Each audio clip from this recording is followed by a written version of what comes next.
But 14 is way too old to think Martin Luther King is your father. I was a freshman in high school, you know what I mean? We'd learn about him in class. I'd just be sitting in the back of the class like, these kids have no idea.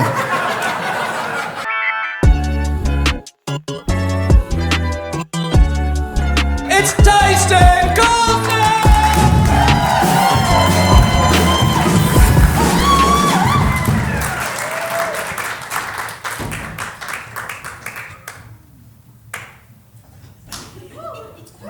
Okay, yeah. This is good in here, man. This is nice.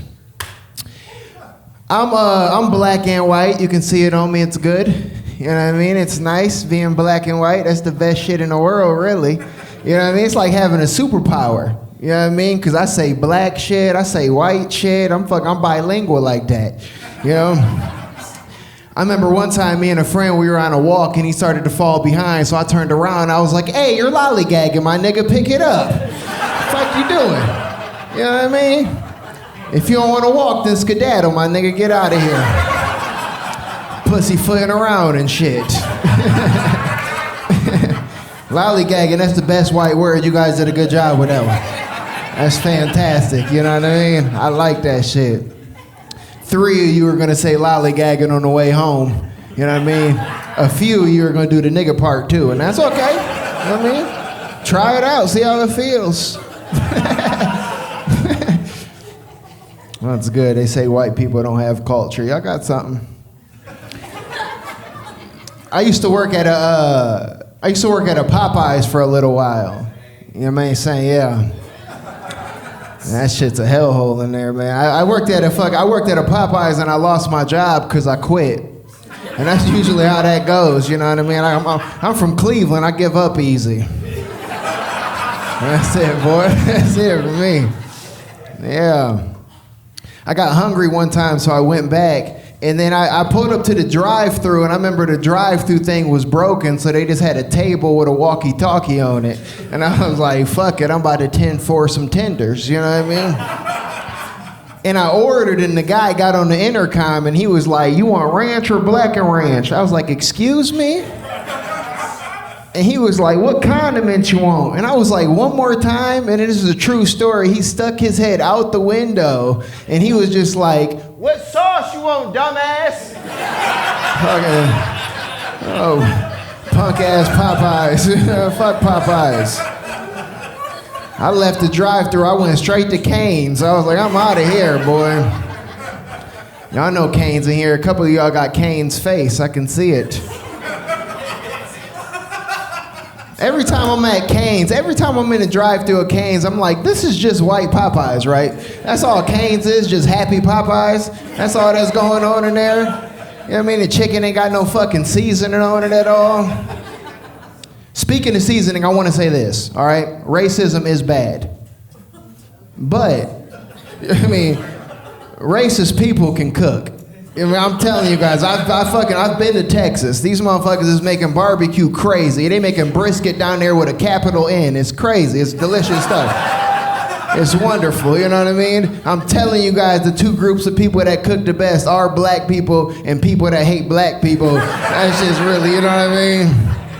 So what I'm saying is Cane's can use a little racism in there. You know what I mean? Put some hate in the shit. The chicken would be a lot better if you put some hate in it. Put some hate in it. You know, Chick-fil-A got a lot better when they started being homophobic. They put some hate in the shit. Papa John's got worse. You know what I mean? Papa John, boy. I'm telling you, boy. That fucking pizza tastes like new management. I hate that shit. That shit's soggy. It's terrible now. You know what I mean? Let them say nigga again. It's terrible now. Silly, man. Cane's is they're too happy in there for hate. They got them little weird ass slogans and sayings and shit, you know what I mean? You pull up to the drive-thru, they be like, chicken, what combo you picking? You know what I mean? It's cute in there. Could y'all imagine if Popeyes had slogans like that? Boy, that's not a happy place at all. You know what I mean? Even when I got food that one time, I was pissed off. Could you imagine you put up to the drive-thru at Popeyes and it was just like, chicken, what you want, nigga, what's up? That's silly stuff, man. All right, that's all I got on Canes and Popeyes. We'll move on. We'll move on from there, you know what I mean? It's good. My mom is white, my dad's black, and my dad was never in my life at all. So my very white mother did her best to instill black culture into me. You know what I mean? And y'all can see the way I'm dressed, she ain't do a good job. At all. I look like a fucking department store mannequin up here right now. That shit ain't good. This is not great. She thought it was a good idea. She thought it would make me comfortable if she put African sculptures all over the house, you know, like elephants and shit. But I'd never been a part of a tribe one time ever. I was never doing it, you know what I mean? But she disagreed. And for the longest time, right on my bedroom dresser, my mom had this little picture of Martin Luther King right there for me, you know what I mean? And it was weird. It wasn't even like a black and white photo with an inspirational quote on it. It was just him in khakis. So, you know what I mean? So for the first 14 years of my life, I thought Martin Luther King was my dad. You know, that's fucked up. You know what I mean? That's unfortunate, you know? When I turned 14, I got my first tattoo ever. It's right here on my wrist. It says Dream MLK. You know, I did it for my pops. Did that shit for dad right there, boy.